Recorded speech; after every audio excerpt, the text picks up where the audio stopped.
number two is the accommodation is safe and clean. So, kato akong pag-travel sa Taiwan, wala gito na ako naplanuhan kung pila pa ka months.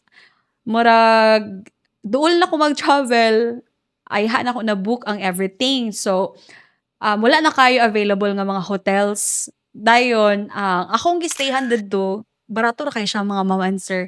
Bunk bed siya. First time gid ko nag-travel nga nagstay sa kanang bunk bed. Pero kwanto siya, all female lang ang nadadto. Then first time na ako, pero na-surprise kay ko kay tsada kay ang sheets, ang habol ba og kanang bed sheet, tsada kay sa tanan, limpyo kay siya. Mura siya para sa hotel nga kanamang high, di po super high-end, pero kanang neither inferior nor inferior quality bitaw nga akong gakastayhan so far. Grabe kalimpyo ang sheets, ang unlan kay soft kaayo.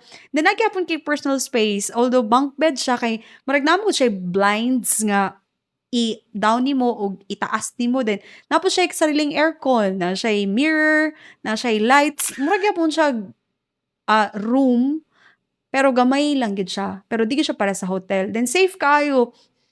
And very disciplined po sila. Walay kawatan. Then bisag di nimo kaila ang sa mga pikas nga bunk bed kanang gina-respect ka nila. Then kato pa akong gingon nga kana very kuan sila, accommodating and very helpful. Then wala sila yung mga trust issue. Kumpleto ra gyapon og gamit mga besh kanang naa gyapon sila yung blower. Ang CR although common siya, limpyo gyapon kaayo. Then ang kato ilahang bidet bitaw sa bowl. Sa New Zealand lang na ako to na-encounter nga imo ra bitaw ang i-press. Then bahala na lang gid siya nga siya na lang yung mag-take care sa imong self ana. So, motto guys, accommodation is very safe and clean. And not to mention affordable.